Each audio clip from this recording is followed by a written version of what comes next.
Hey, how y'all doing? Okay, we've entered the section. The next one's called key positions, and we're going to just do a quick reading because I promised you we would by our thing. Okay. We key positions. We've seen all the notes to games where the annotator says this is the key position. Jeremy Stillman says, but what exactly is the key position? A key position is, in my view, a very personal thing. While one player might see a particular situation as a key position that demands a huge effort to solve, another will see the same position as easy and thus not important at all. So that's kind of a key position is a personal thing to a chess player. It's personal to personal. So if like you see this one tactic that's important to you, but your opponent sees it like, and then another person goes, "This isn't a key position," but you see it as a key position. Then it's a personal type of thing. So a key position is a personal thing. A position is only key if you sense that the correct move or plan will have a major impact on the game. So it's only a key position if you see that this move sequence or move at that point would affect our plan, would affect the flow of the game. But the right move or plan isn't clear to you. Of course, this takes us back to the mental toughness and mindset of um, insisting on solving an over the board problem that you deem important. Um, sometimes some positions that look important really aren't important, so we have to choose. It's important during a battle, during the heat of a battle, though, through understanding the concepts of key positions. So we have to, through what we're learning here, take it and look at it. Even if you're studying your own games, and let's say it does happen, you lose. Okay, let's just say that.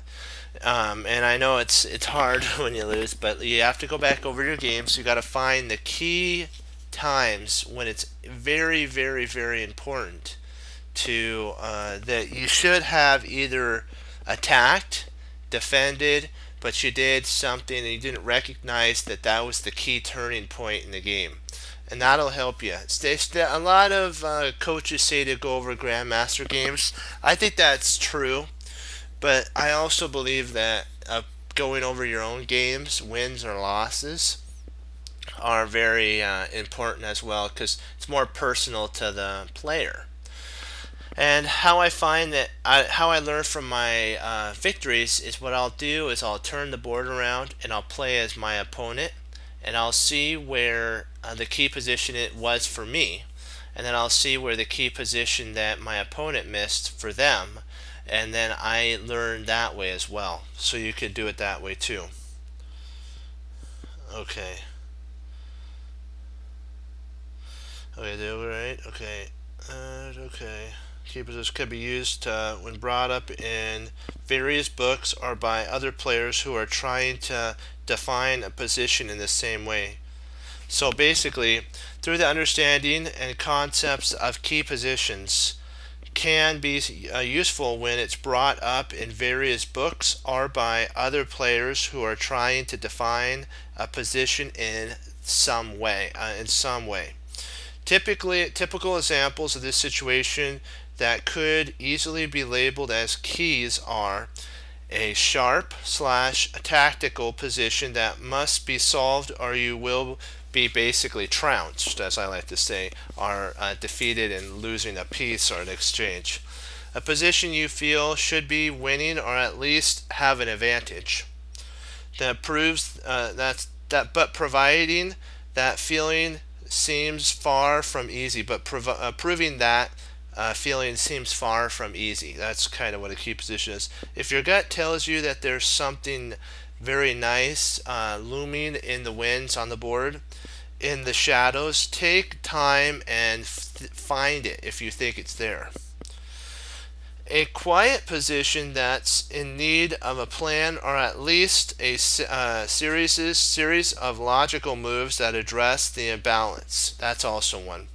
If you don't know what the plan is, if you can't basically lecture about the imbalance, then why are you moving that move? So basically, what he's saying in the last one is this: if you were to play a move over the board, hey, yeah, I'm just a little early today. So what?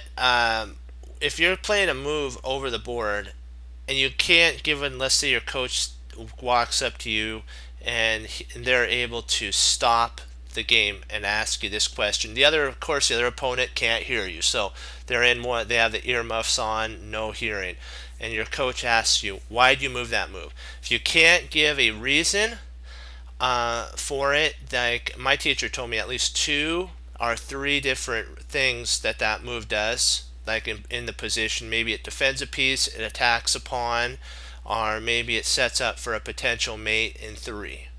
If you can't have at least 2 things, then it's not a good move. Usually grandmasters, my teacher told me, have around 10 different things per move. I know that sounds outlandish, but it's true. Their moves have 10 different things that it's going to do. It may be later on down the game that one move does, but it has a flow of 10 different ideas. And the more ideas they have, the stronger the player is. And that's why sometimes some players, grandmasters, take maybe 30 moves. We look at the move as a simple move, but they're not just looking at it as a simple move. They're looking at that move to see if that one move has 10 different ways that it can go. Maybe in the end game, maybe they're in the opening, you're thinking, man, this is just a simple move. No, they're taking that opening move and saying, how will this affect me in my middle game and my end game? And how will it affect my king? How will it do all these different things? And that's kind of what he's talking about here. Let's look at our first example. This is a Hikaru Nakamura game.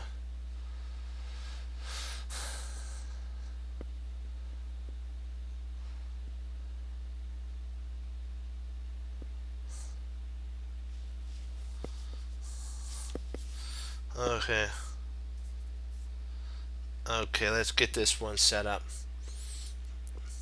Then we're talking about key positions. When is a key position?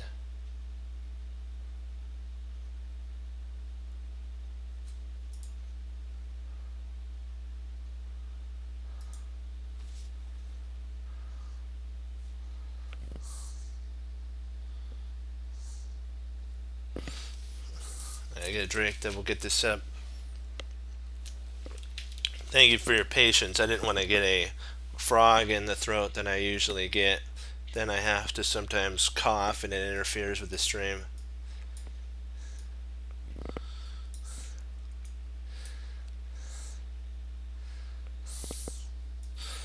There we go.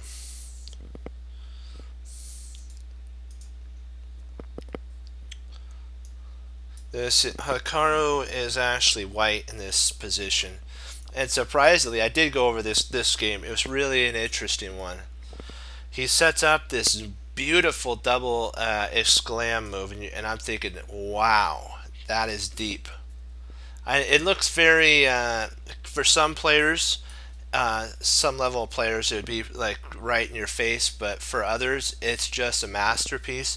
I like looking at all different levels because there's beauty, like Jeremy Silman says, in every level. You can learn from an A, a B, a C, a D, and even an F player. Certain levels, like 1,000 level players, there's some games that they play really good. 1,200 levels, and then 1,500 levels, 18, 2,000s. They all have, as I like to say, their moment of glory when they find the, as I like to say, magnus opum of moves, which is the top of the top moves. Okay. And you can also learn mistakes from those games too. How sometimes we fall to just the most simplest mistakes. Yeah, which are kind of silly, and it's kind of funny. It's like, really? Yeah, it does happen. Let me make sure. I think we have this. I just want to make sure I have this right. I have it. I know I got this right. Just want to make sure. Yeah, yeah. Good, good. Okay, perfect.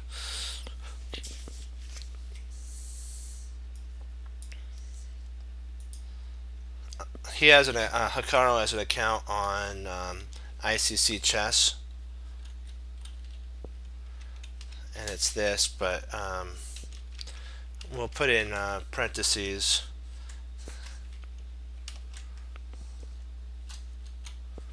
This is who actually it is.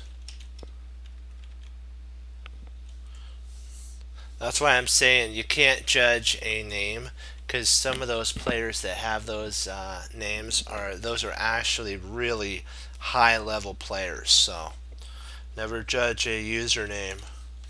Always treat your opponent with respect, but remember, you have to always go in there with a fighting warrior attitude, as I like to say.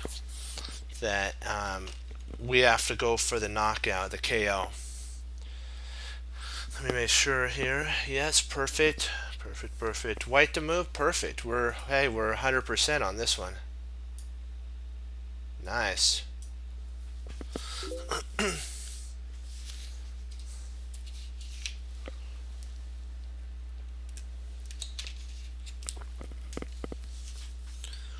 Okay, this occurred in a three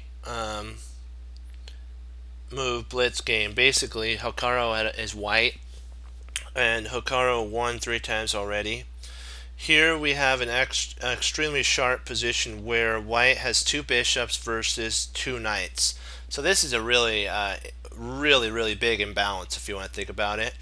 If you want to think of the imbalances, this is one of the hugest. But let's see if he talks about the rook on b7. Okay, 2 bishops versus 2 knights, and possibly a tactic against black's king. On the other hand, black is 2 pawns ahead and is threatening to exchange queens, which would end white's attack, and is also threatening to rid himself of the attacker on f6, that's the queen. By knight takes f6, or queen takes f6. Oh, the attacker on f6, that makes sense. That's the pawn. White must find something special here or he'll lose. For many players, this would be considered a key position since it's do or die. They would have to search long and hard for a miracle, since everything else is fatal. For Hikaru Nakamura, it's not a key position because the solution was obvious to him, and it held no secret and was played in an instant by Hikaru. Well, I'll see if you can spot this. Let's see.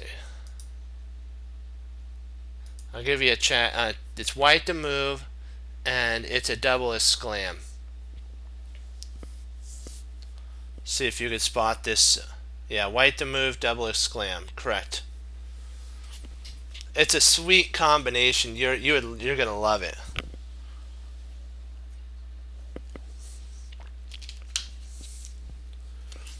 This is kind of like, you know how we have a move to yeah, actually surprisingly queen e6, that is correct. Yeah, queen takes e6 is a beautiful combination. It's a double exclam combination. That's probably hard for some players to find, and then just natural for others. But this is a do or die move here. Black doesn't expect this. Black didn't expect this.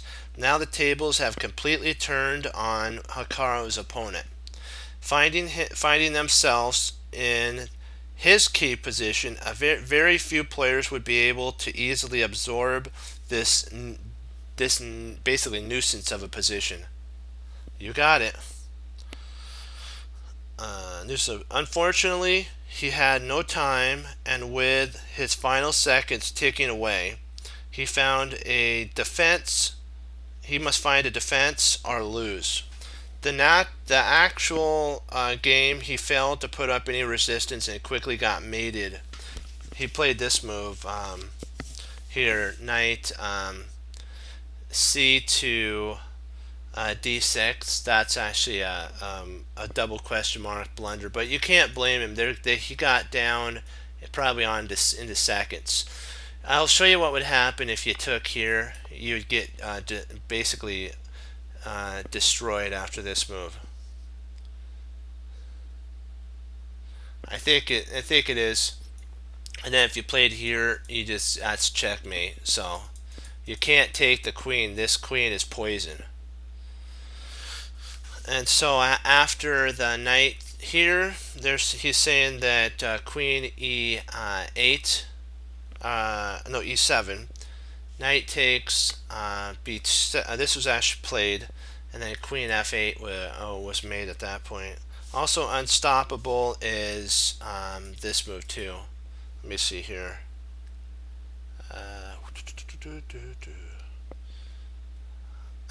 Oh, right here.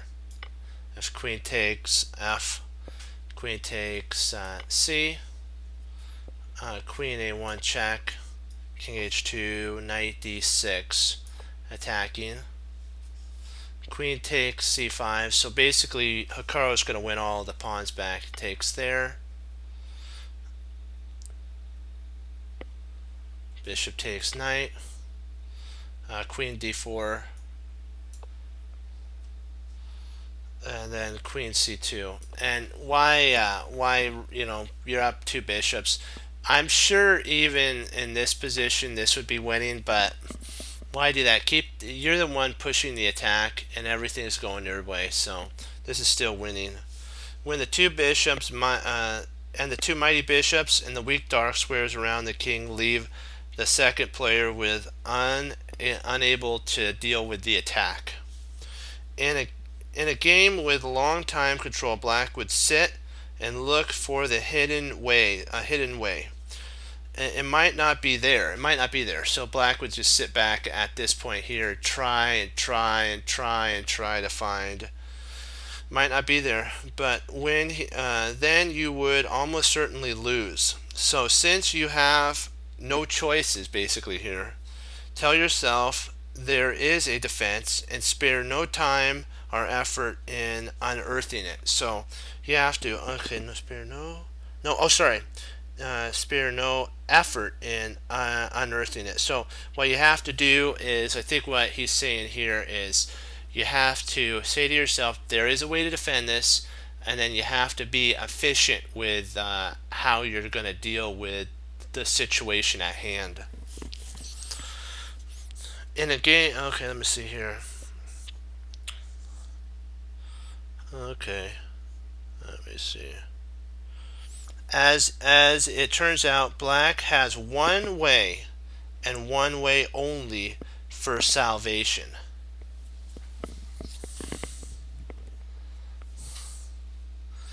And I will see if you can spot the move that black should have played here to save the position.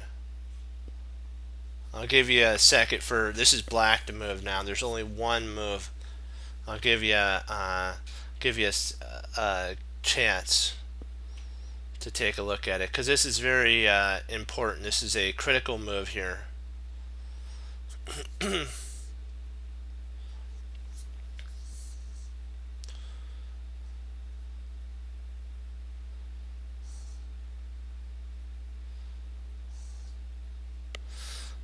That was tried. We went over that, and the knight actually hangs at that point. This knight hangs. If we tried this move there, the knight hangs on c5. So that was a good try. Do you want to give it one more try? Want to give it one? Yeah, there you go. Perfect. That's exactly what actually was what Jeremy Silman said to play. Is this move here? Is an exclam. So congratulations on spotting that. That's the only salvation move. Then queen e7 here. and then queen d1. An alternate move for black is also queen d6, trying to trade off, but unfortunately it fails to bishop d5.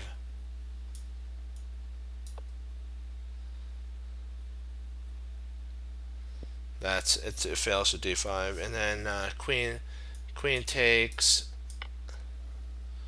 f takes, rook takes d, and let me see here, where are we at? Okay, rook b8,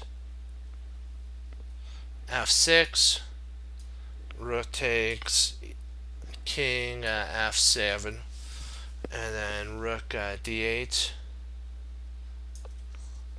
knight f3 check, king g2, knight e1, and then king f1, e5, rook e5,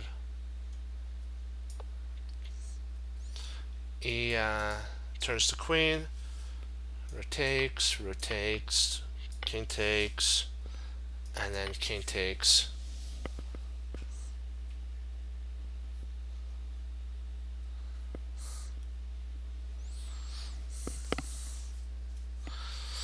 That's one move sequence that could happen, and then on move 4, there's one other one last ditch effort here. There's rook d7, rook takes d7, knight takes d7, bishop c6 with a skewer, which is huge. Knight d to f8 or f6, and then bishop f4 here. This is just a crazy position at this point. Crazy.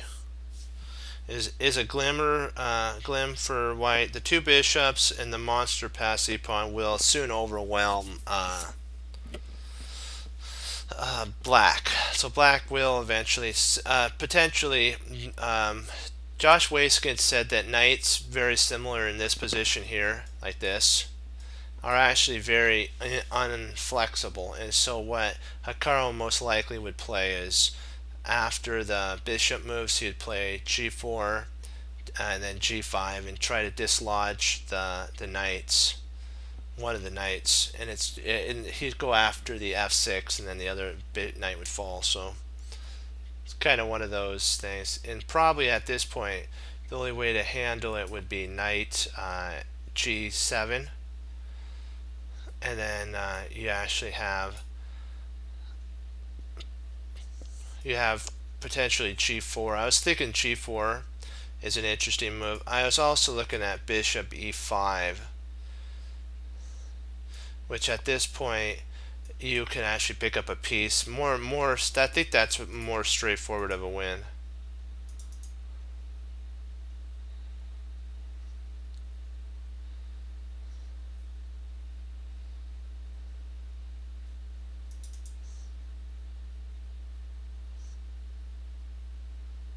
I don't think there's really any way to win at that point.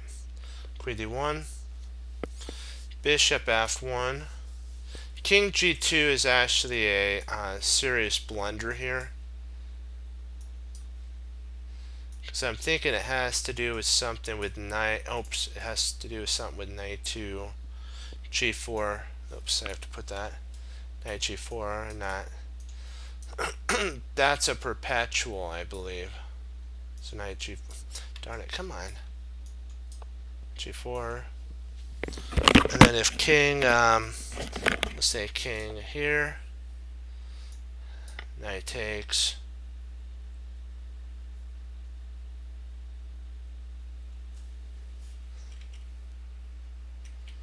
yeah, we should take a look at that.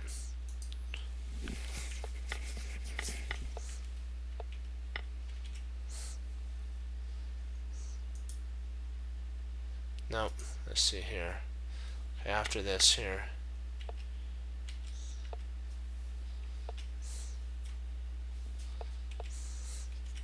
We'll see what black should play. So it did. He does. Oh, he likes this. Okay, there. So that was actually the best move.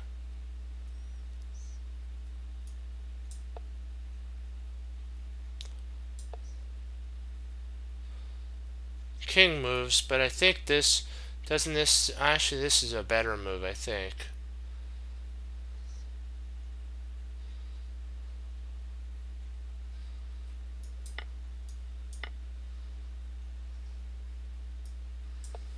A little bit harder to win though.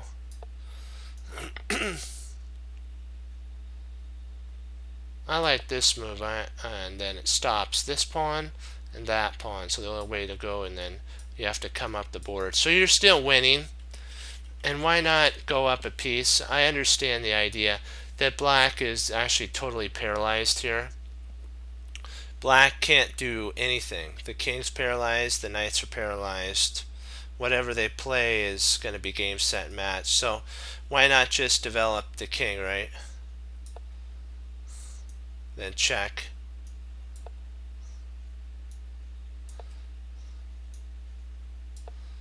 See, that's why I didn't like going down that line. I'm thinking that the best continuation is just, yeah, it likes our move. That's the best continuation, and just go up a whole piece. So this was played here. Okie dokie. Let's see here.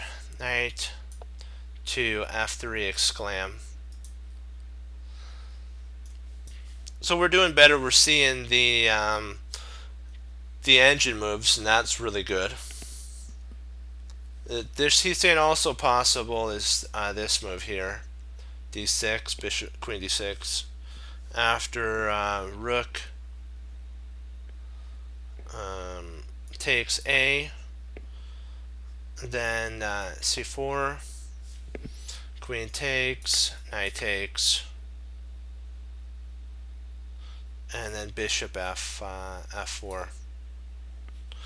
And unpleasant, but it's still defendable here. Very unpleasant for black having to deal with this, so I don't think I'd want to be black. So I think black chose the right idea here. King g2, and this is another critical position, and we'll see what you choose. You're black here. Black to move and find the other critical. This is a critical move. It's like so I like to say a do or die move for black. Black doesn't play the right one, it's a blunder. So black to move and play, and not win, but hold, basically.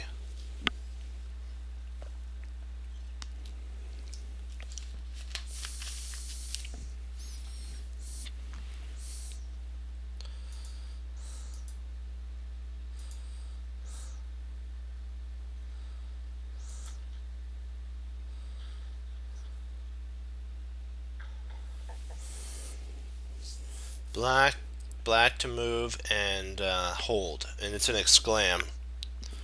This is an exclam move. So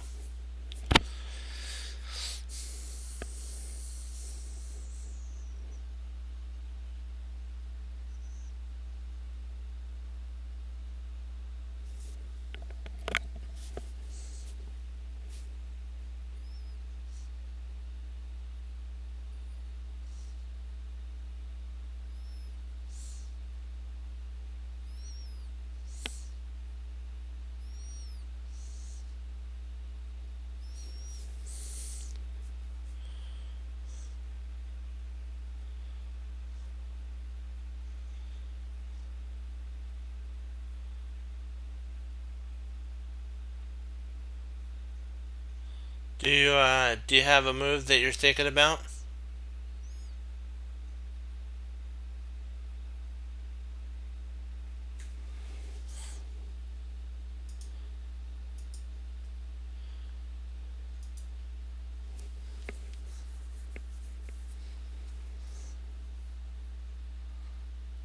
Well, if not, it's okay. I'll show you the move if you're kind of stumped. Are you stumped on this?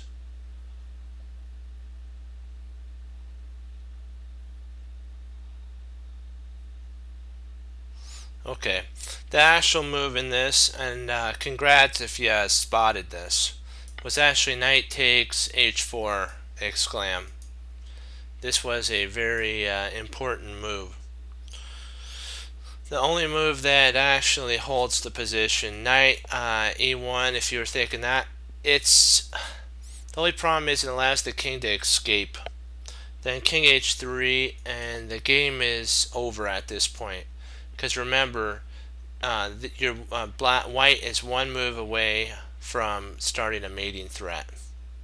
Of here, king moves, and then mate. So he's one move away. So you gotta keep white in check, and the only way to do that is knight h4. Because what you're doing is you're ripping the protection of the king away.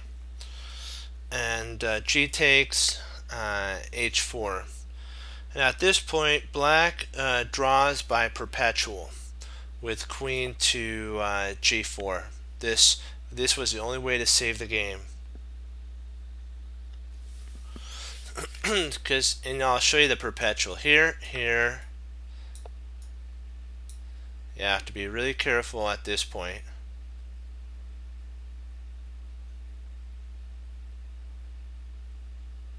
Because you think, oh no, he could stop it. Not so.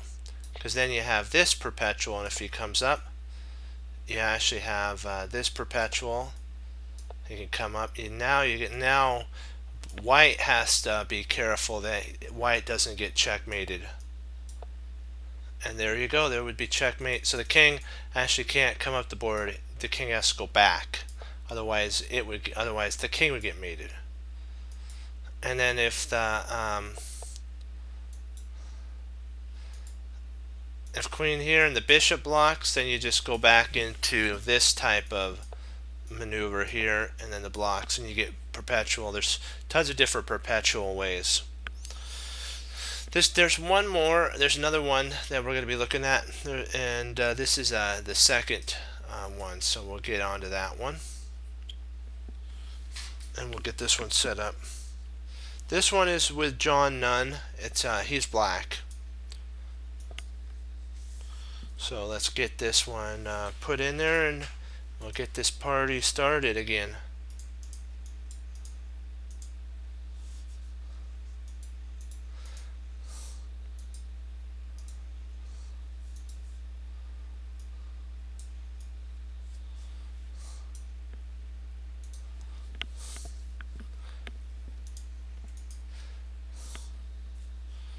Queen, and then two bishops.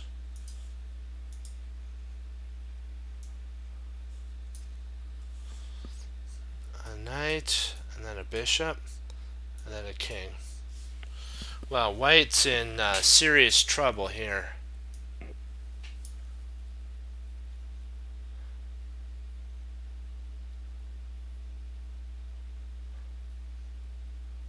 Okay, perfect.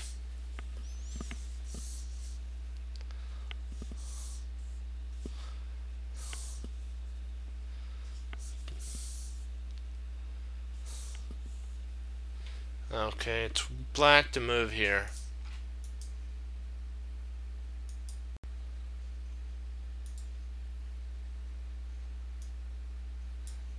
Just give me a second to get this put in the players so that you can know basically who's who.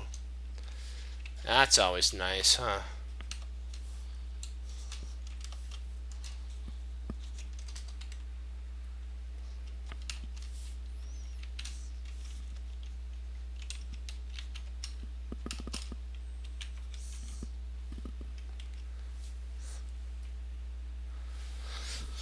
Okay. Good. Alright. It's black to move, so we're going to look at it from black's perspective. There we go. Okay. A position that you feel, the position you feel be winning, or at least have an advantage, but This is remember the second one that we looked at, but proving that feeling seems far from easy. If your gut tells you there's something lurking in the shadows, take time to find it. And this is the second one right here, the game that we're looking at. Number 2. White is a pawn up, but it's clear that b4, so b4 right here, will fall. Once that happens, white will have the better pawn structure. Oh, sorry, white will. Yeah, white will. Is that right? Yeah, white will have the better pawn structure. I guess that's right.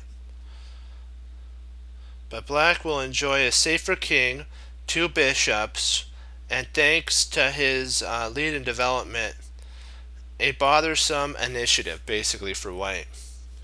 Because of these facts, none felt that the position should offer him a serious advantage. However, feeling that and proving it is 2 different things. So feeling that a position will give you an advantage and actually proving it are 2 separate things.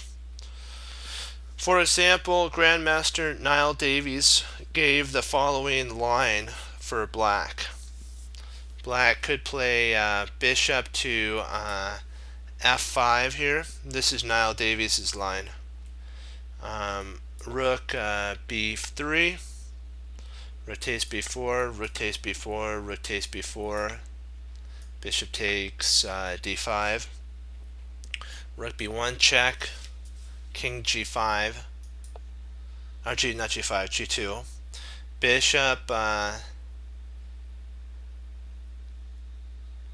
e4 check, bishop e4 check, bishop takes, queen takes, king h2, followed by queen to e2 when white will survive. So the queen e2 will be played by white, and white would survive. So we have a key position right at this point here. We have a key position. So key position. None thinks he's much better, but if he wants to prove it, his next move is critical. So when you have if you think you got a key position, let's say you're at a critical point and you're in a position like this. Black's John Nunn. Let's say you're John Nunn. Okay, just pretend. What happens is you believe you have a serious advantage. So now you have to find a move that proves your gut feeling or your spidey sense, as Maurice Ashley, Yazzer, and Josh Waiskins all talks about that spidey sense. You have to prove that your spidey sense is right, and that it's you're not just feeling something that isn't there. You have to actually prove it. So let's see what Jeremy Silman talks more about that. I have no way of knowing how much time Black took for this decision, but you can be sure he didn't take it lightly and refused to move until he was completely happy with the move he deemed best. So Jeremy Silman doesn't know how much time John Nunn took. But Nunn he sometimes you have to, as some of the teachers probably tell you, is you have to sit on your hands sometimes when you have an inkling to move a certain move. Don't just right off the start just move something. If you know there's a better move, do like what the grandmasters of old says. Manuel Lasker talked about it, Alekhine, Capablanca. If you see one move that's good, look to see if you can see a second one, and if that second one isn't as good as your first move, then go with your first move. Of course,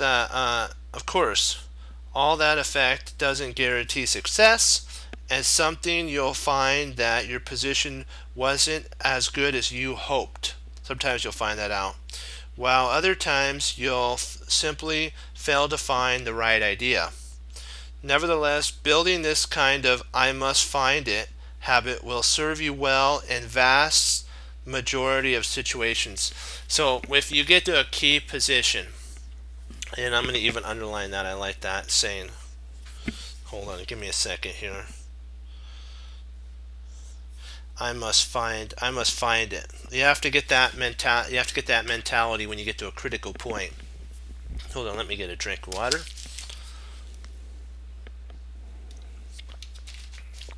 There we go. Much better.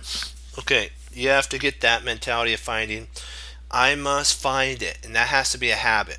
I must find the best move. I must find the best move. You got to keep saying that to yourself.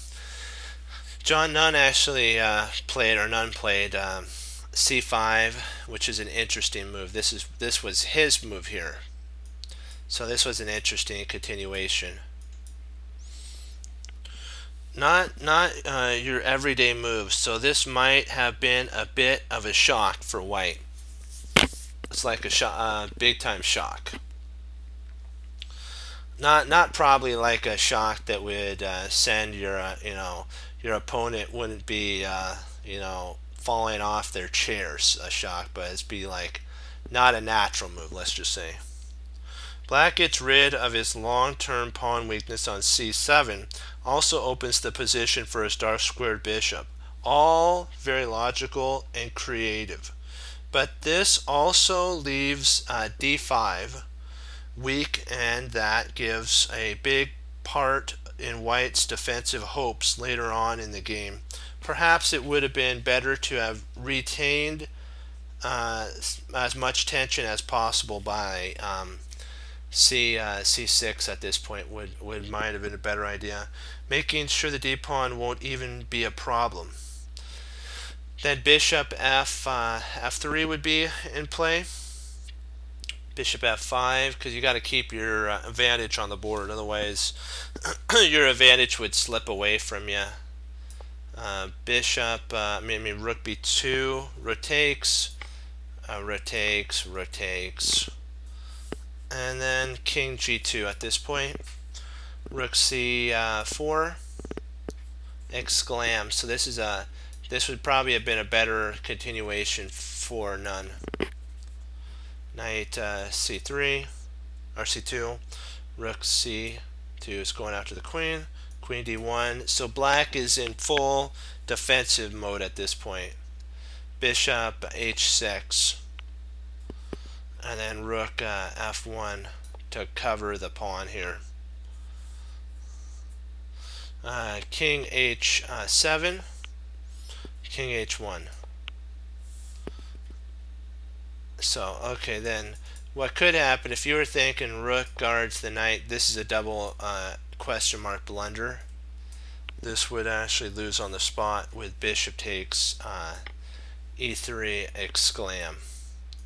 Surprisingly, that was a critical, this move here was a critical position for black. And if black found the bishop takes e3, it's actually game, set, and match over. Because what would happen is you're probably saying, but can't they just take back? Yeah, but you have to remember, in comes the queen. Boom. The knight's pinned, the bishop's pinned, and the bishop soon will be pinned. And this just leaves black, I'm thinking, helpless. I just want to see what the best move is. Okay, so takes here. I don't really think White has really any good moves here. He can't leave, the king can't leave the protection of this bishop, so queen there, and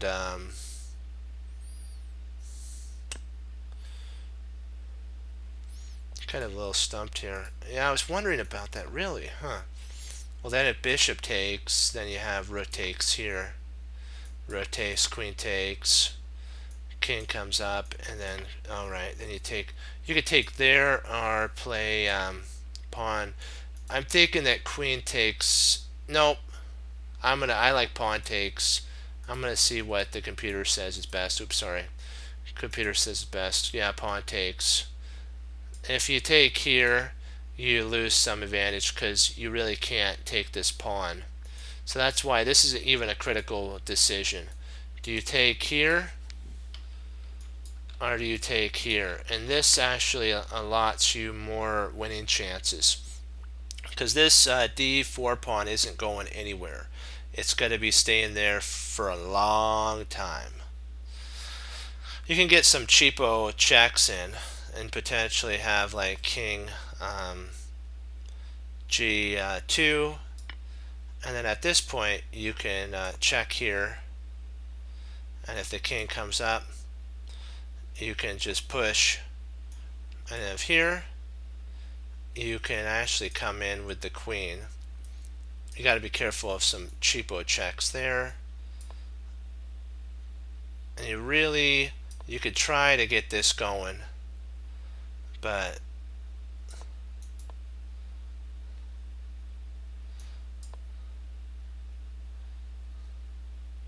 you could even trade queens off in this line and then get a queen here. They get a queen, and then checkmate would loom in the works at that point. Yeah, really interesting. So c5 was played there under a lot of pressure. Here c5 is best, or whatever, whether c6 was a move that none basically looked positionally, but this forces his opponent to solve a difficult problem if he wishes to acquire the best position or a drawn result. Pressure on your opponent and two result game, win or draw, is always a good thing for you. See, none has a two result idea of a win or a draw, and we've kind of learned from Andrew Solstice's book that certain moves actually produce certain results. Certain moves will produce a 3 result, certain moves will produce a 2 result. If you the 2 result could be a win or a draw for you, win or a draw for your opponent. So this one move here gives none a win or a draw for him. So all right, D takes C. Queen takes c5. C5.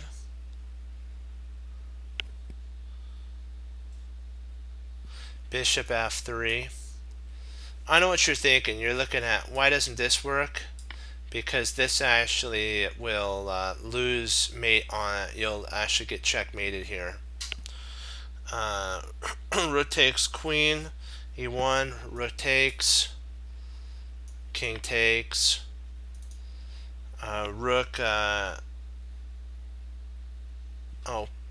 see, bishop C, checks, he has to go back, and then rook b1.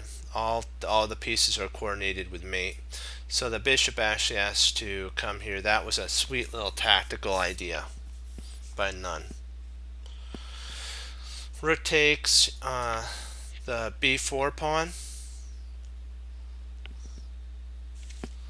Rook takes b4. Queen takes the wait a second.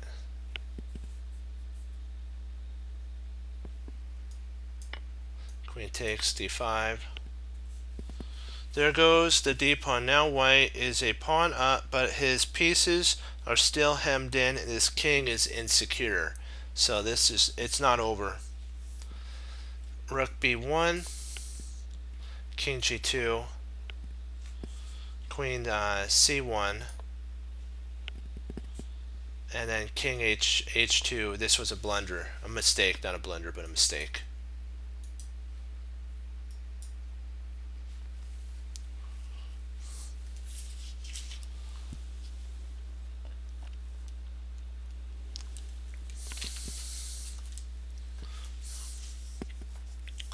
White should have tried queen to d2, d3 exclam. This was the critical move.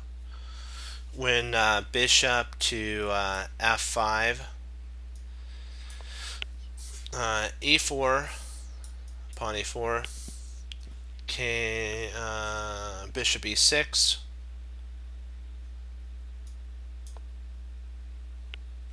king h2, and then rook b3. Still black, still leaves black with some pressure, but one would expect that white has sufficiently defensive resources to hold the game. So right here is a critical move.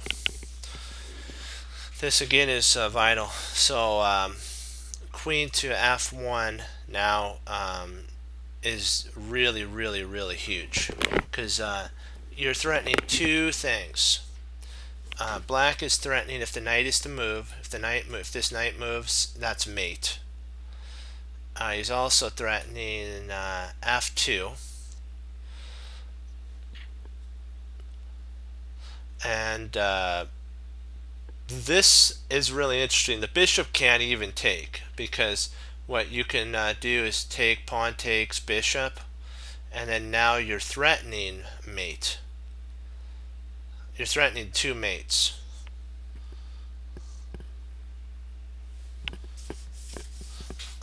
So what white played was again a mistake. Bishop f2 was again a mistake here. We shouldn't. White is definitely losing after this. Like it or not, white had to give up a piece for two pawns by playing bishop takes g4, h takes g4, queen g2,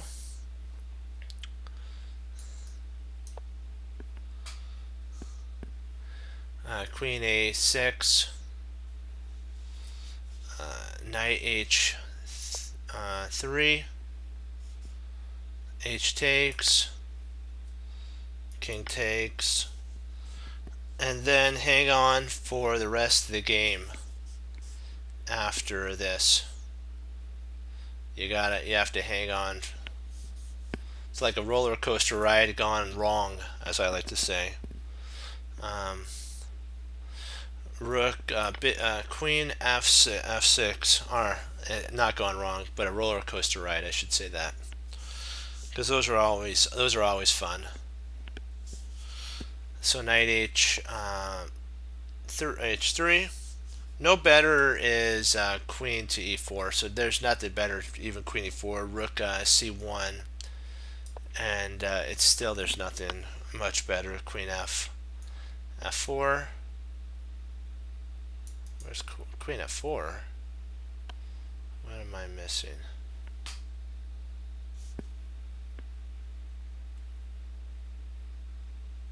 Oh, silly me.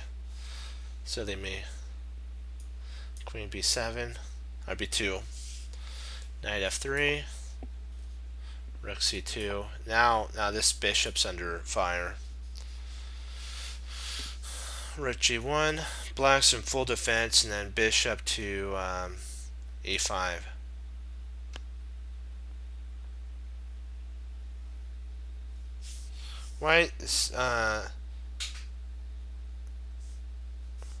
White will soon begin to fall at this point.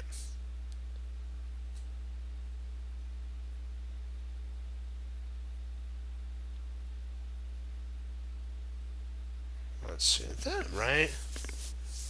That's right, huh?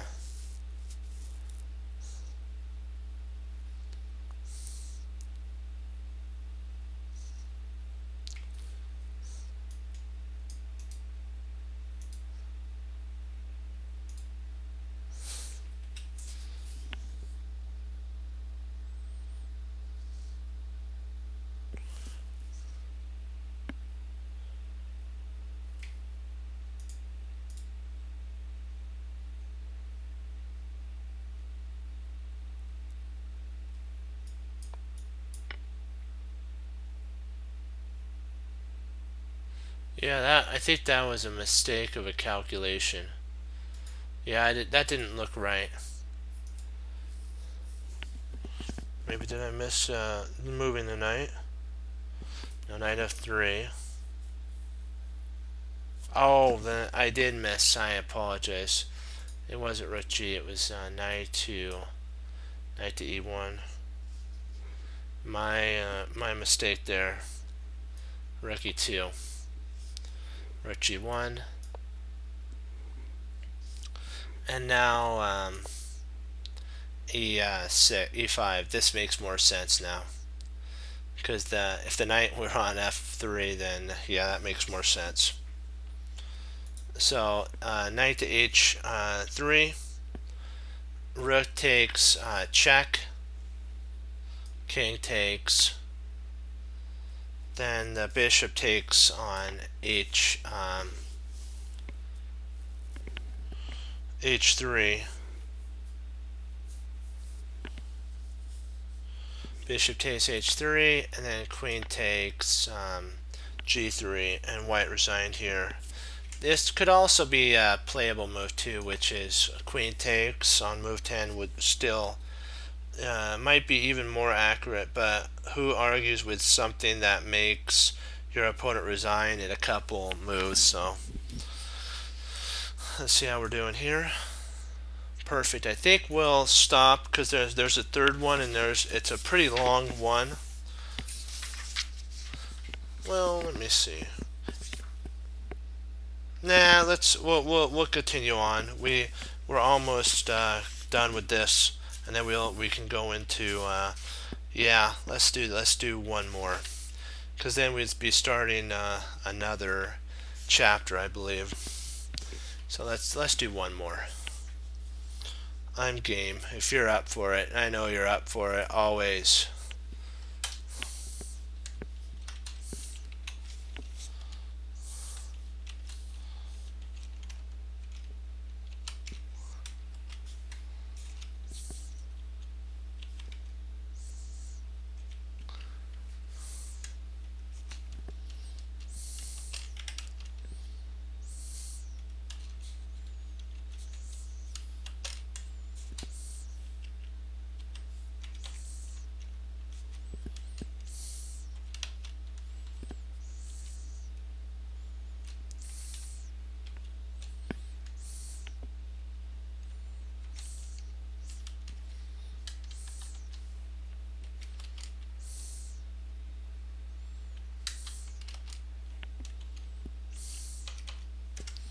There we go.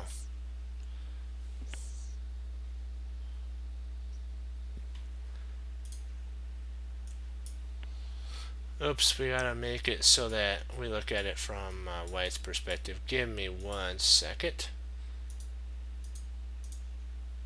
There we go. Okay, c4, knight f6, g3, e6, bishop g2. The English was really popular, still popular. It's more positional. c5, c takes d, knight takes d, knight c3, bishop e7,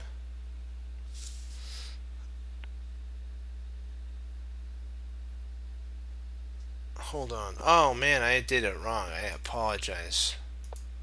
That was my mistake there. c5, c4, knight f6. Okay, g3. That makes more sense.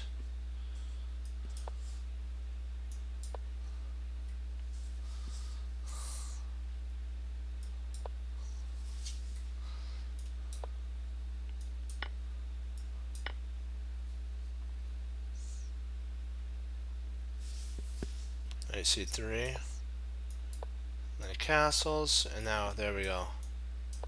Castles. Knight takes, pawn takes. Oh, so queen takes. Interesting. That is, you don't get to see that every day. d4, queen d8, d takes, bishop takes, and then bishop f4. Wow, white's got a tremendous lead in development. Knight c6, queen c2. And with kingside attack, the boot is really nice.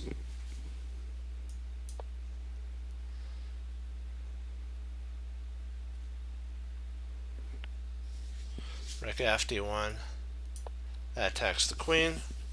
Queen b6. Then a3 with the idea of basically playing b4, trying to stop any counterplay on the queen side.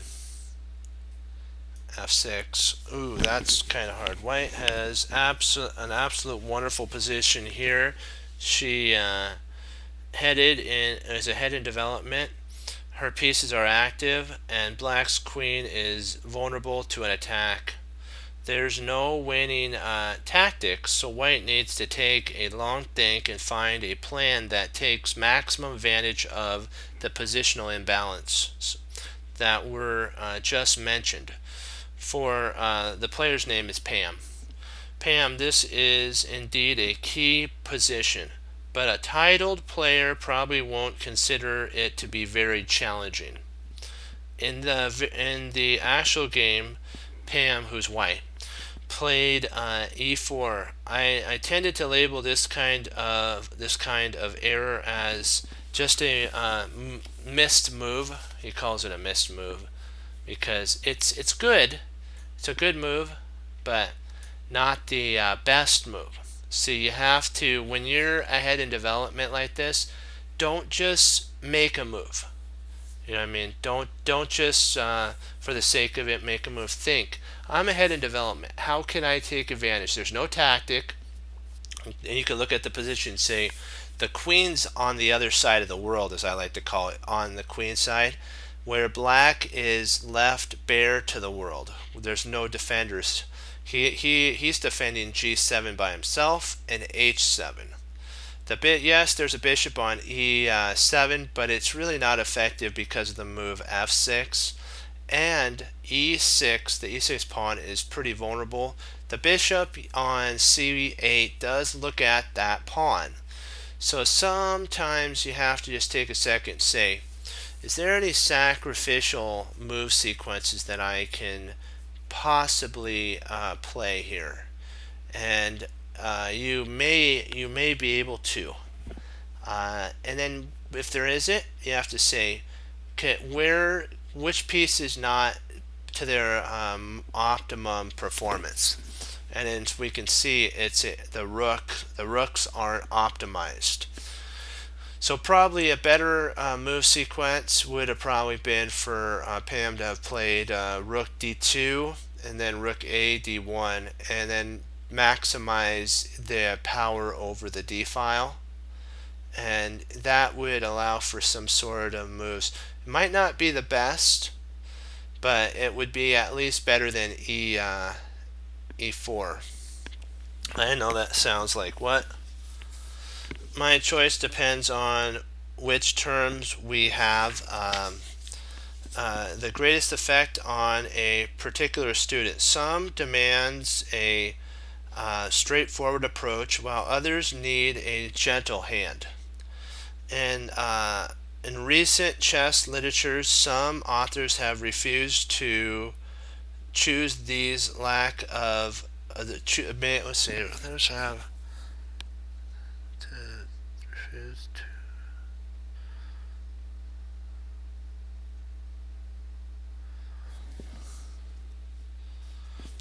They choose these mistakes as half moves. He says a politically correct word, but no, I don't believe in it. I think what you have to say is this: if a move's bad, I remember what some of the teachers say. It doesn't matter who you're teaching. If a move's bad, a move's bad. It's don't justify it. Don't give it any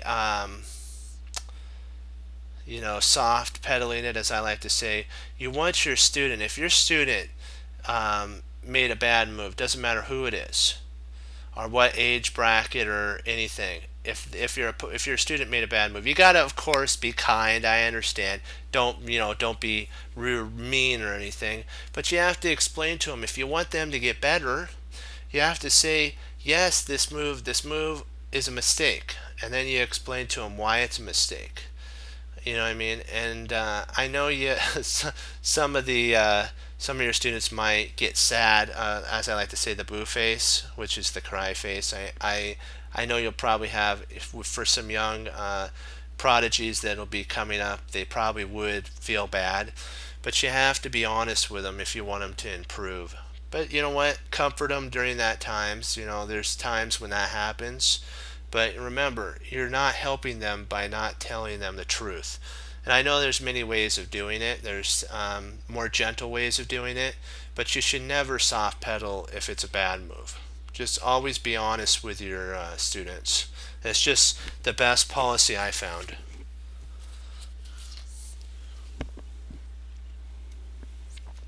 But do it gently. You know what I mean? What that means is with cautious with certain age groups. I mean, still tell them, teach them and stuff, but just be nice. You know, you have to always remember that. Nice goes a long ways.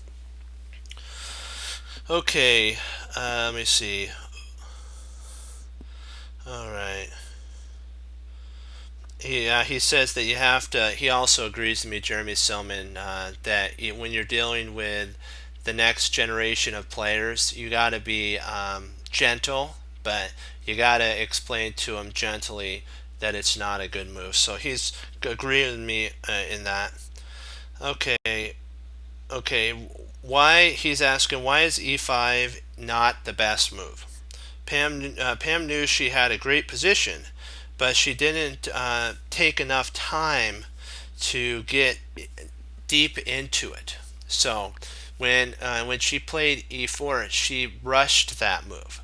So we can call a move that is a wasted move a rushed move because you didn't think about it. You didn't put any time into it. You just played it without half-heartedly, and that's a rushed move in my term. I'll call it a rushed move. Okay, enough time to get into the secret. Instead, she felt that gaining space wouldn't be bad, and she pushed e4 on the board, which, by the way, blocked the g2 bishop. That's why I was even like, that's your g2 bishop is your monster bishop in this scenario. Now I'm not just, you know, he says, I'm not just picking on Pam. That's what he's saying. There's some few things that you have to learn is structure. He's saying inside of game, pawn structure is important.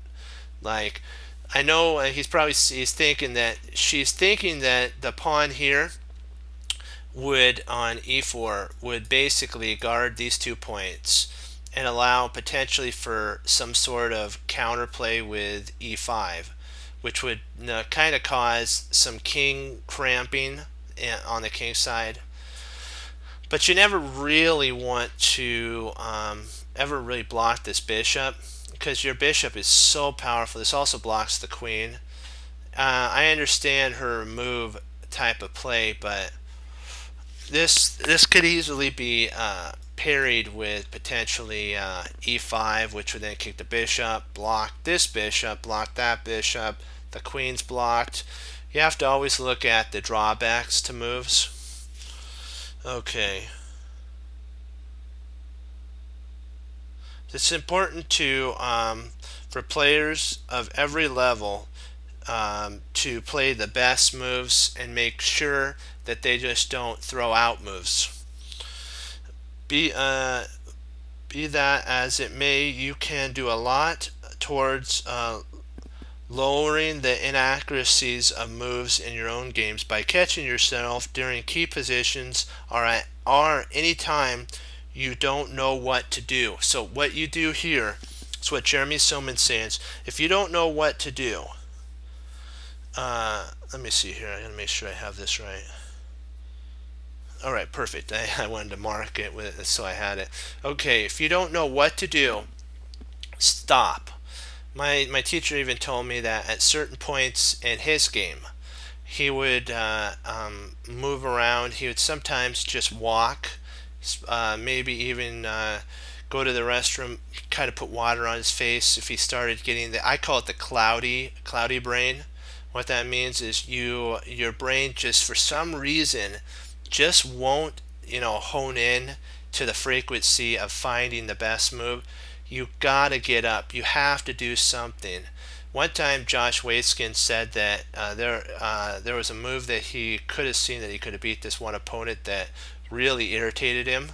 He let his emotions get the best of him.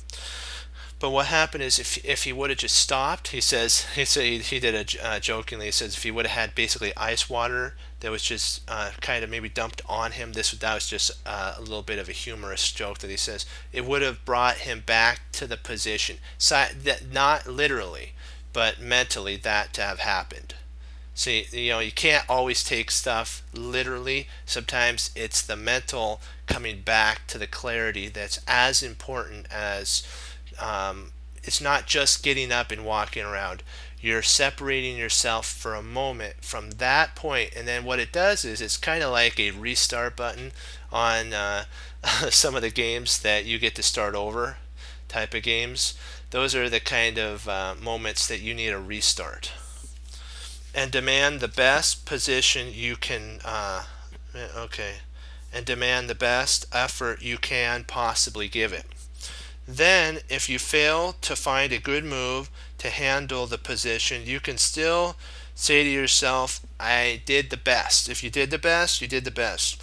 You did your best, and nobody can ask more than that. Returning to the position, White wants to get as much value for her position as possible. Since the queen is in the line of fire, White should try to emphasize the position here with playing bishop e3.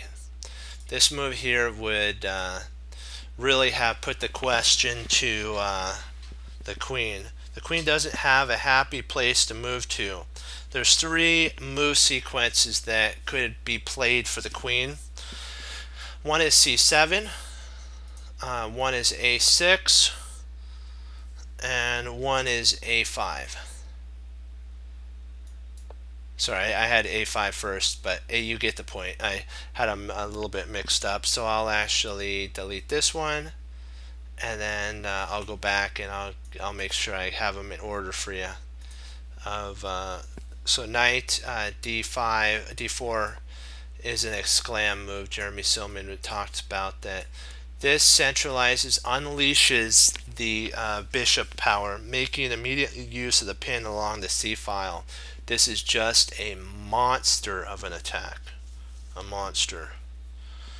Bishop d7 is a vital move to defend the knight. Queen b3.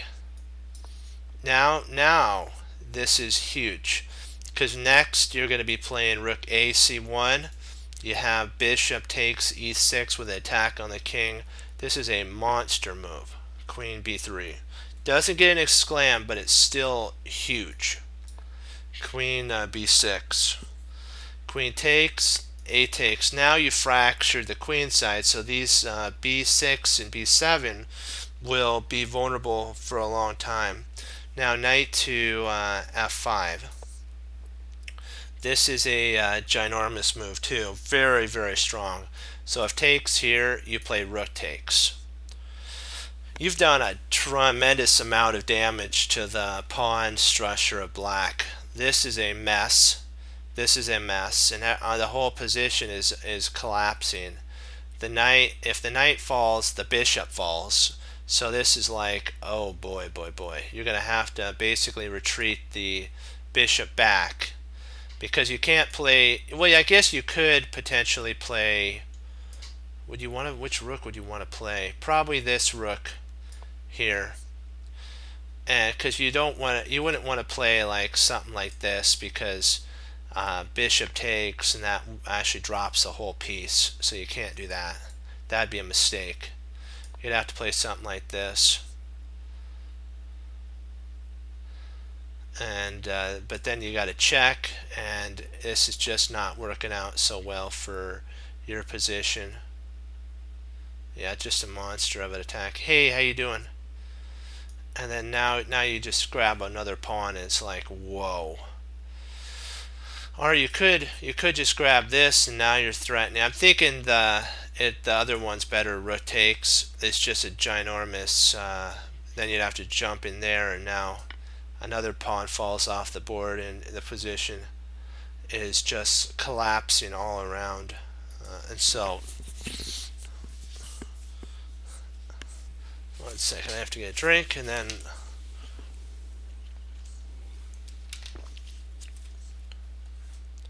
Okay, we'll get past these three things, and then I'll answer the question. I'll do my best to answer it. Okay, this is a longer sequence. Knight e1 is an interesting move because it unleashes. It's an exclam. If you're looking at this move unleashes an attack on the knight, so you could potentially win a pawn. The idea is basically knight d3, and then potentially bishop takes after knight, and then the queen takes. You picked up a pawn. That's an idea. So knight e5 to get out of that type of pressure. Knight d3, knight takes d3. Let me see here. Okay, rook takes. Yep, I agree with that move. e5, rook c1, bishop e6, and then queen c7. This goes after the pawn.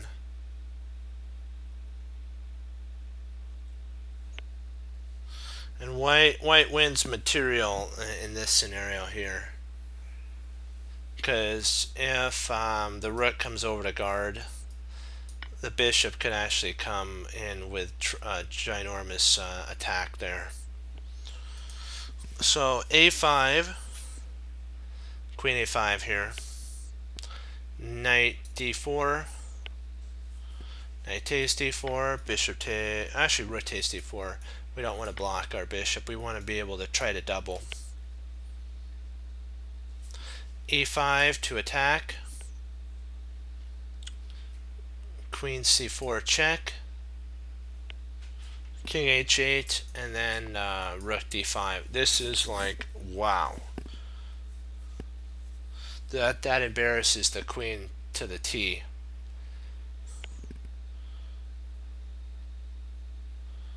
Bishop e6.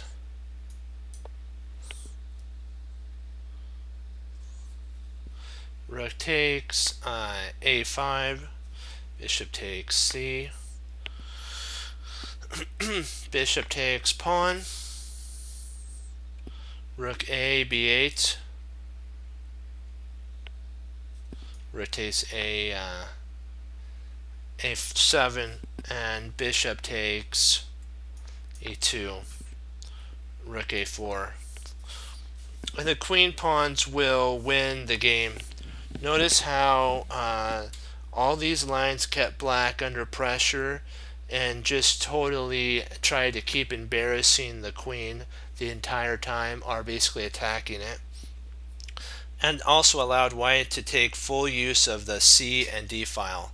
So back here, what this is saying, this move, those moves allowed for the C and the D file of the rook, this here, and then the bishop's use here. It took advantage of all that.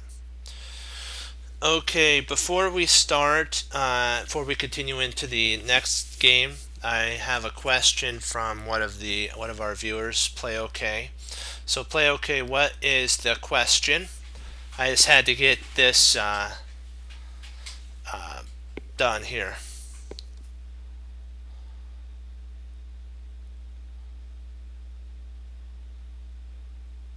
Do you want to wait till the end for me to answer it, or do you want me to answer it right now?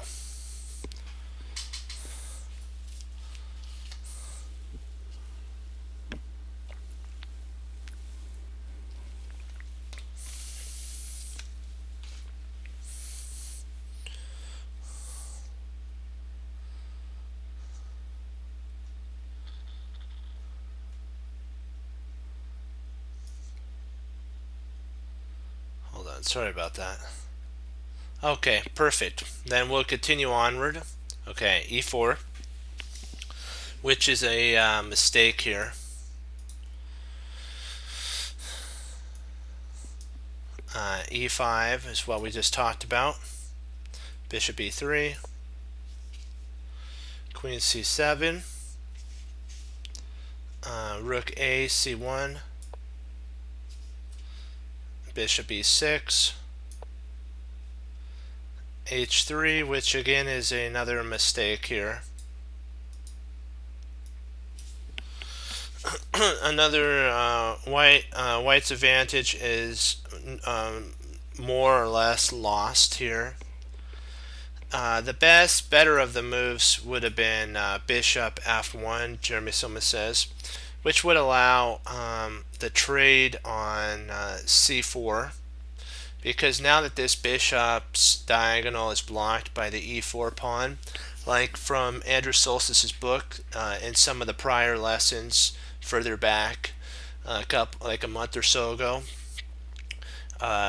you'll see how he said that you have to sometimes, I think he even maybe Jeremy Silman even said it, at certain points you have to actually make a opening sometimes for your bishops. So this would have been a better continuation, and the further course. So let's see the flow. So white's actually losing here, not losing, but she lost the majority of her advantage. Hey, how you doing? Rook f, d8. Now she's getting the idea that she needs to get her bishop involved, but now that's going to take one move for the king to get in there. Rook takes, rook takes, and then rook d8. Black's going to try to neutralize all of white's threats. Rook d2, rook takes, knight takes, and then queen c8. King h2, g6, knight, our bishop c4, king g7, bishop takes, queen takes, and then queen c2 or c4 takes, and so they're heading more now towards a draw. This will head more into a drawn position. Knight d2. Maybe white will lose this, sadly, if that happens.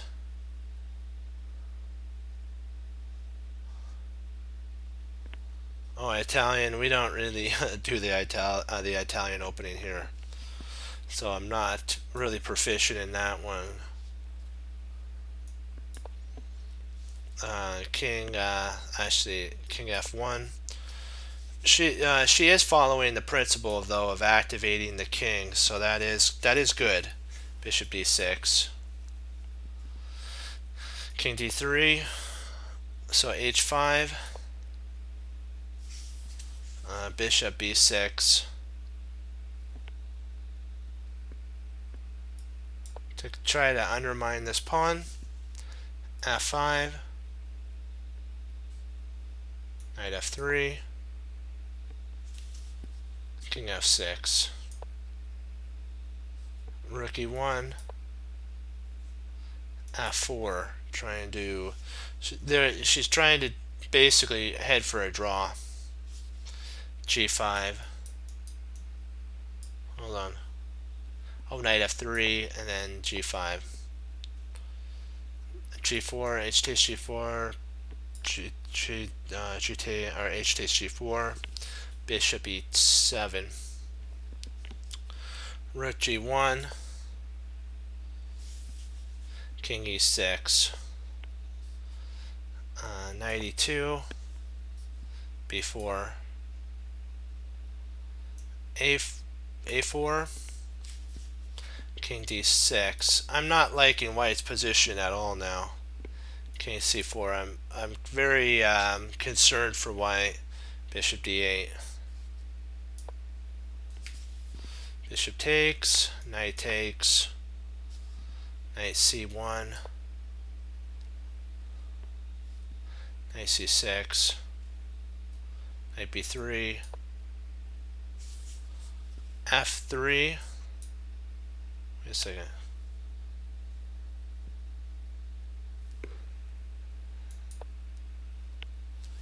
And then king b5. This is a mistake here.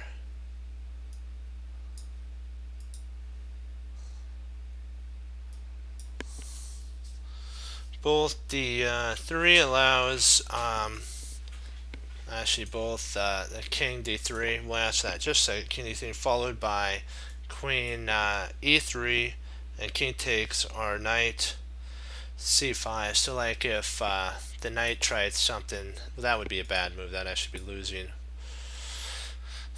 If the king moves here, that's losing too. Boy, this is a tough one. What is best for the king? So back, then king over. So at this point, this is almost, this is actually, that f3 move was a mistake by black, but white actually made a mistake too. Knight d4, knight takes d4, e takes d4, c4, knight c, and then e5, d3, b3,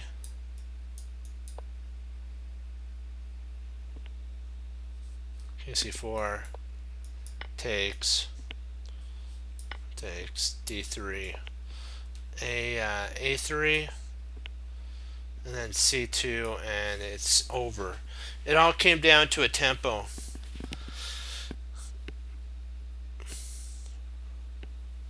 He says there's various stages of kind of mental clarity that you had to have had. This right here, this move is, there's only one move that would have turned the tide, and it's that one. That's the only move. Okay, and so we're gonna now we'll summarize, and then I'll answer Play OK's question.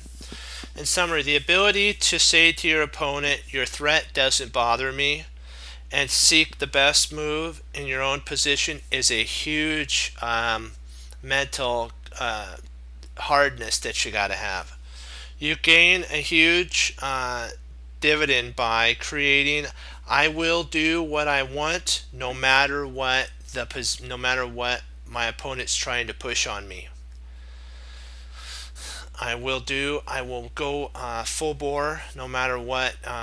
And so what you have to remember though is don't be silly. So don't be silly.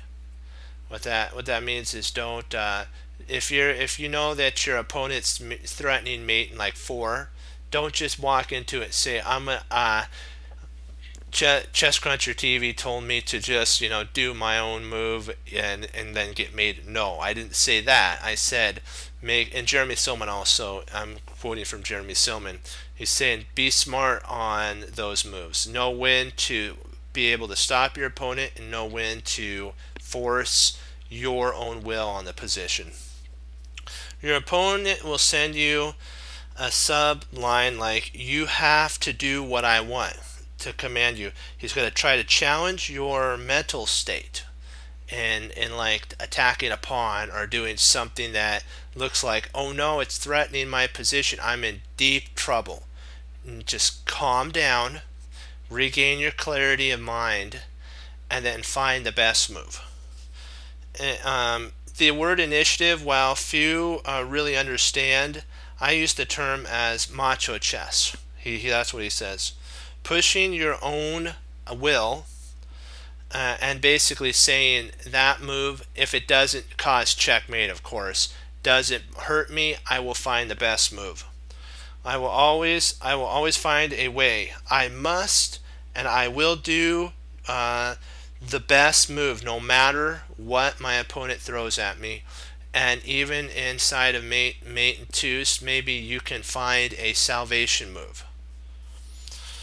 I consider the initiative to be a psychological manifestation of that's basically a psychology. The sorry, excuse me. I have to reread that. I read it wrong. I consider the initiative to be a physical manifestation of a psychological battle. Both sides champion their view of things in hope that their opponent will eventually forego his own plan and start reacting to their own. And this is a 1, 2, 3. This is number 6. You can train yourself to fully understand and use the concepts by studying Grandmaster games and getting a feel for the way the chess greats always stress positional aspect of their games, and or you must and should practice this in your own games.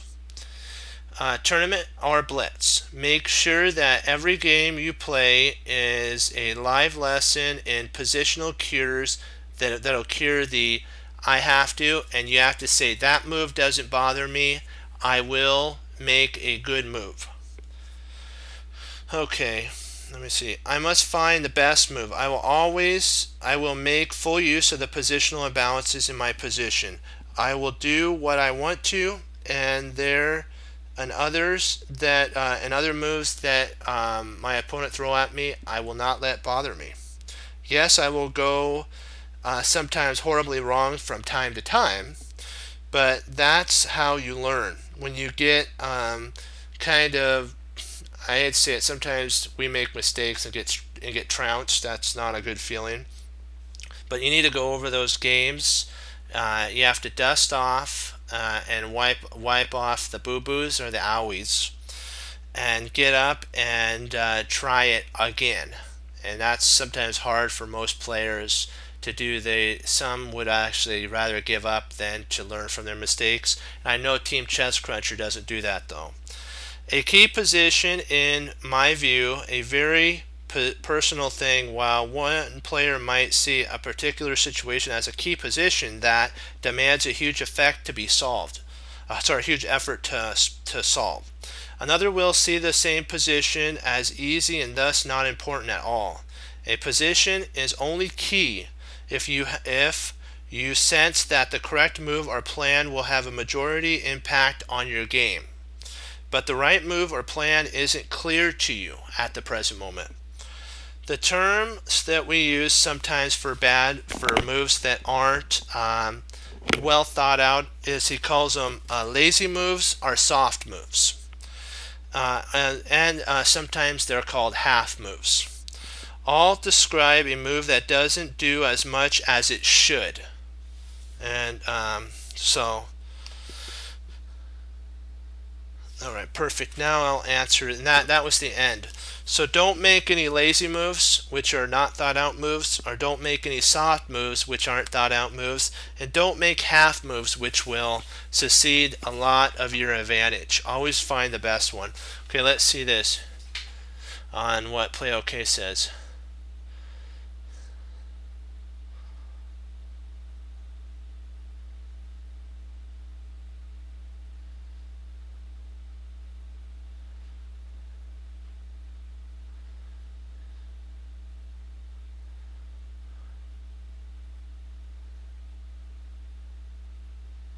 Sorry, I'm just reading this. I have to just look through it.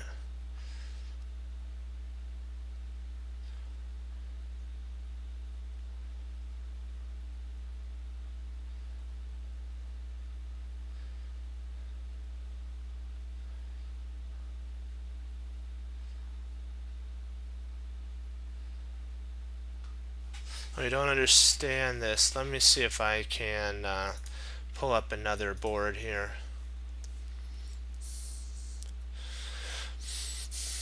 Give me a second.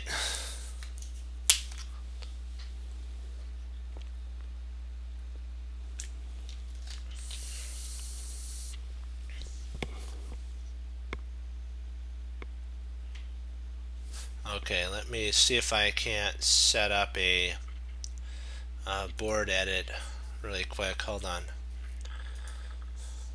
So kind of this is what we'll do it for white side. So I'll have to delete one thing.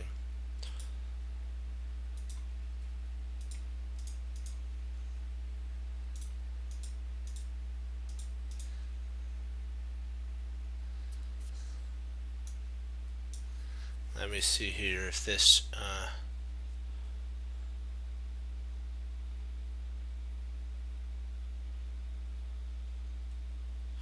okay. Actually, hold on. Let me just pull up an analysis board here. Probably that's even better. Let's go back. Practice.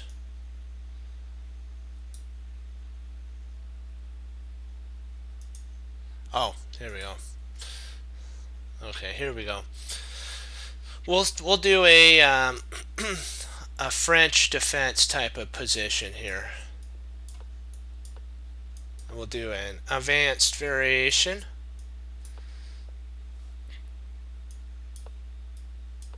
And then let's say that this is played here. I'm going to turn the board. We'll look at it from black's perspective. I'll try to play a quick game out that I know. Okay, then let's say bishop here. Actually, no, let's not take. Let's just retreat back. Okay, so now we have bishop here. Let me get this position set up for you. Castles, castles, F, rook takes, bishop there. So rook back. And we'll say takes, takes, takes. Here, okay. Oops, that was a slight inaccuracy on my part. And then we'll retreat back here, take, and then let me see, we'll say rook here trying to dominate. Okay, there. And then now we have center pawns, so we don't really want to push that. We probably just retreat back.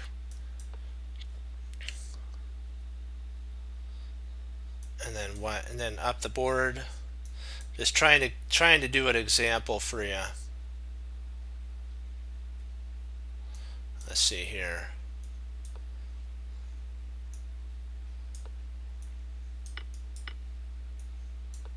Oops, wrong move there.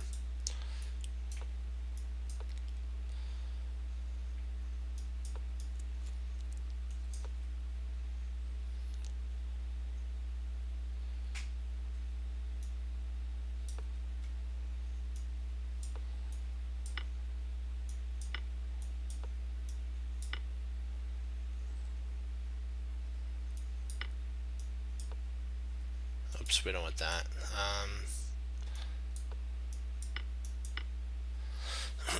Okay, now we're getting to the position where I want to talk about. Okay. Oops, not that. Sorry. what we're coming at now, the kings. Do you see how the kings are coming up? This is kind of what he was talking about here.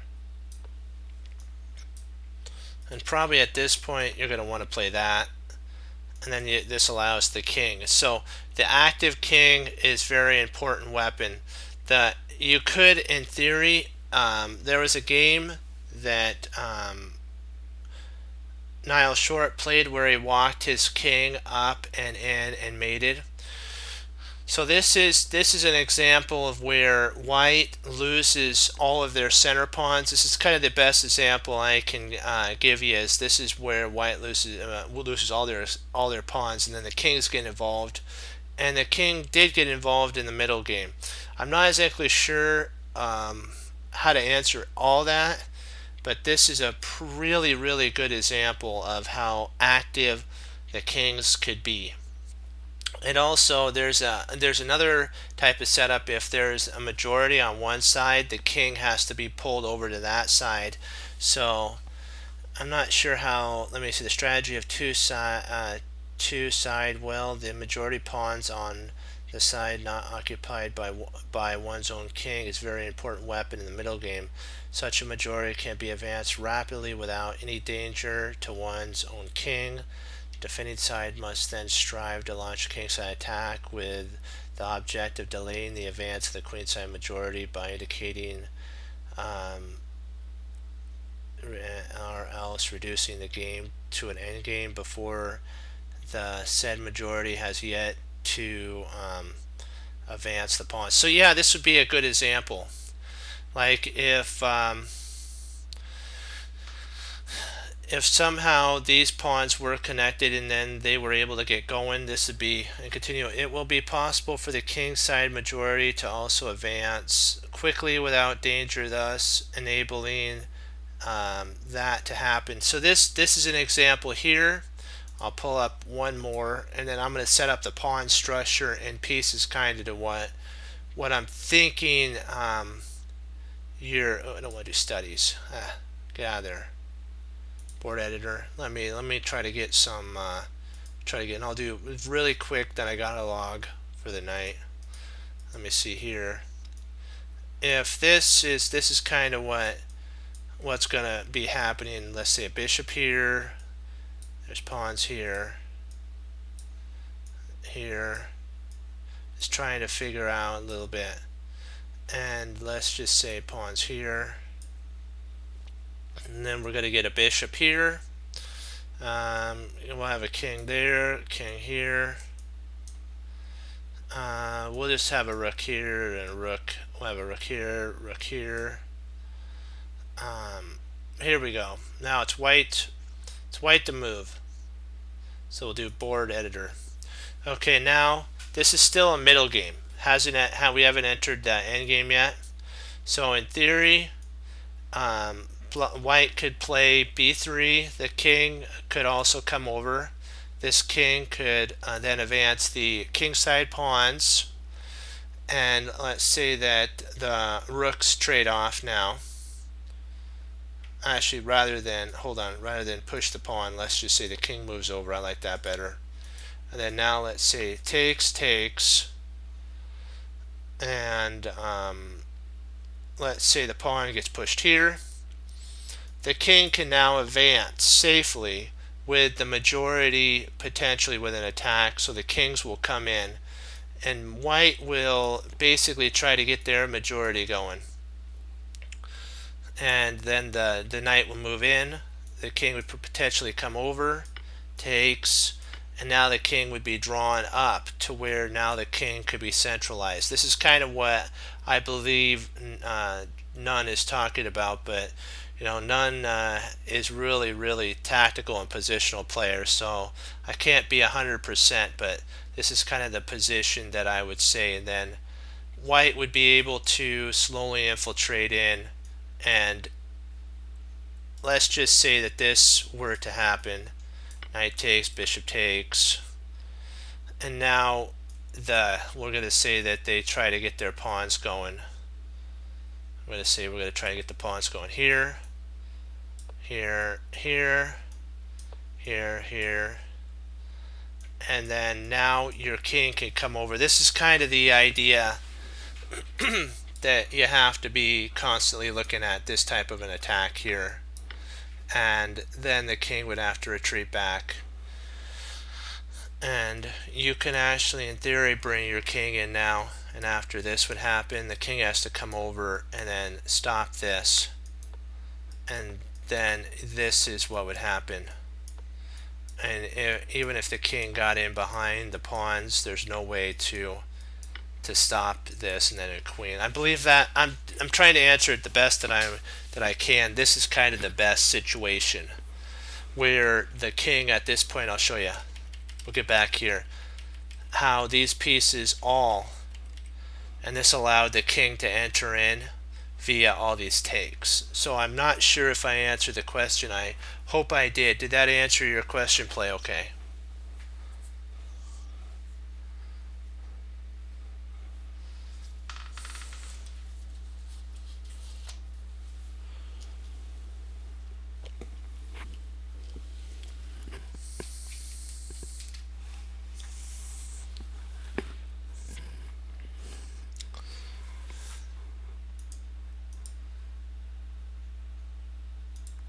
Did that answer your question?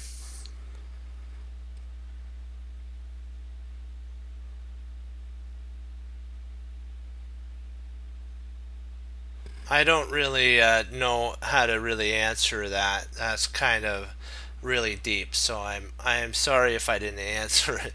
That's kind of a hard one to talk about. Well, what you could do, I think, the reason I use this example is then after this takes and the king enters, you could, in theory, use the pawns to allow your king to advance, kind of by something like this. And then if you tried something here, you can bring your king in. This is kind of what they're saying, and then you could advance into the middle game with your king still having the majority, and that's and then this would yield somewhat of a potential pass pawn. And so you can actually get you got to be careful now, you lose actually a piece here, so you'd actually have to play something like this, and then you can actually get a pass pawn that way too. This could be actually what I think what you're talking about, how this pass pawn will be a problem for black. So you'd have to be in full defense at that point. And yeah, that was actually a mistake on my part right here.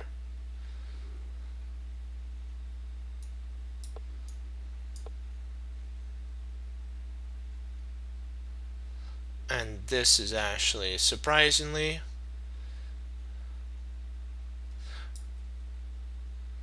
you could check here,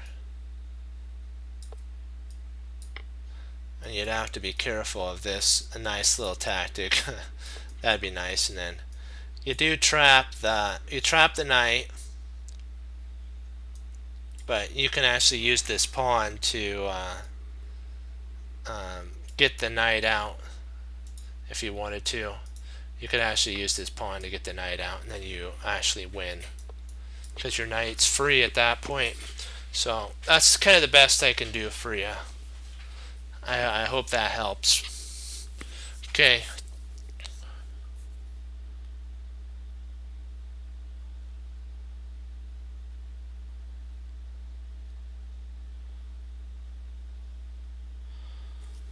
You have the game?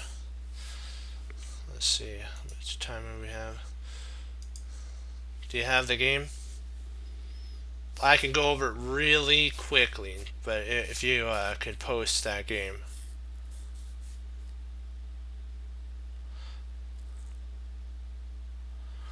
Okay.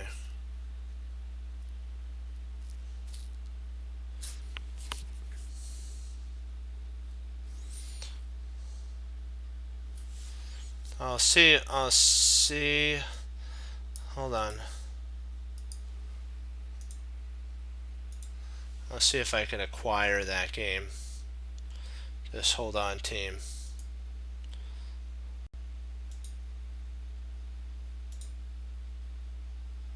Come on.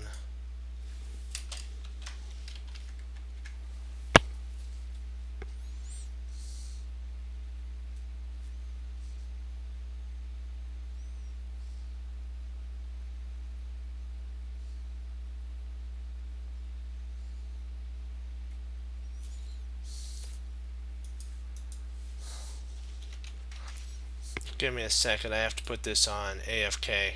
Give me 1 second.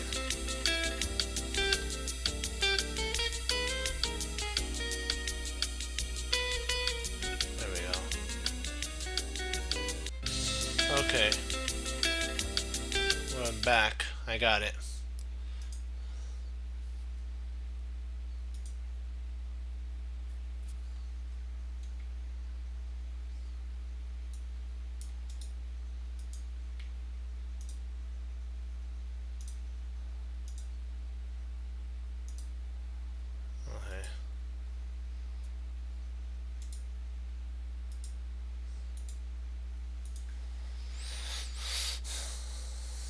Okay, we'll do this really efficiently.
Oh, this must be what you're talking about right here.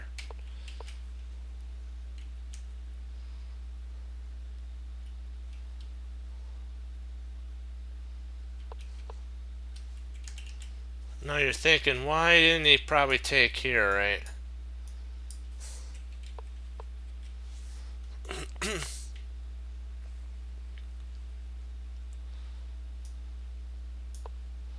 Because check here, or potentially.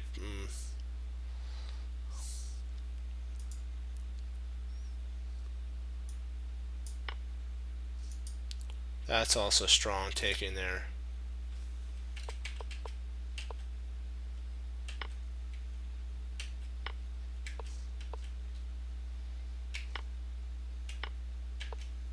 So I did have the right example with a pawn on the opposite side like that.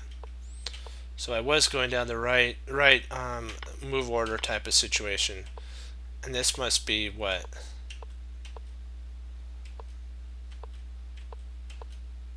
Oh, well, we were going down the right route. That's what I should say. Not me, us as a team.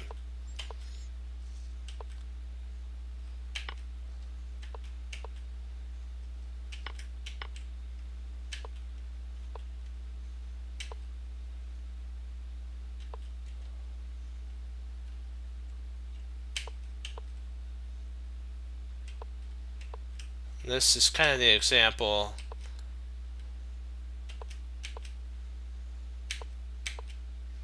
And then he just shoves the pawn. Yeah, the bishop. What's going to eventually happen is these two pawns are going to overwhelm him. Yeah, that was Vladimir Kramnik as white and Boris Gelfand as black. And so you got to see that. Well, that was a good game, so I'm going to say adieu with all that. And we went over the game, and we got to learn a little bit how what John Nunn was talking about with this game here. You got to go through it and see it. So, okay, I'll leave you with that. I want to thank you all for participating. Thank you for the question. Play okay. We got to see a game that represented that question. And we got to learn and finish up a longer chapter. I knew it was going to take a little bit longer today than normally, but you have to sometimes, in context, look at the entirety of the thought. But it all comes down to what Bruce Lee says. You have to take what you know and be able to apply it and be willing to do something with it, always. And that's why the choice to receive the Lord Jesus as Lord and Savior is as vital as a move and it's a key position in your life if you want to think about a key choice. And we have to all decide one day, what are we going to do with the Lord Jesus Christ. That's where the Team Chess Cruncher motto comes into play, that we hang up our coats, we hang up our hats, we sit down and study when most won't. Team Chess Cruncher does, and that makes all the difference. And as Wesley so says to the Lord Jesus, as I say, God bless. I'll see you next time on Chess Cruncher TV. Have a blessed morning, afternoon, and evening. Lord willing, I'll be back on tomorrow, and we'll keep pushing forward, moving onward and upward into our next chapter. And I can't wait to do that with you. Remember, though, what Hannibal Smith said. Even inside of a random position, there's always a plan. We got to see that. There's always a key point. He calls it random. We call it a key point. And we have to decide what to do, and when we find the right move and the key point is correct and we emphasize it, we get to say, I love it when a plan comes together. Okay, 2 thumbs up, hoorah, be blessed. I will see you tomorrow, Team Chess Cruncher. And keep pushing forward and having fun. Hoorah, bye-bye, team.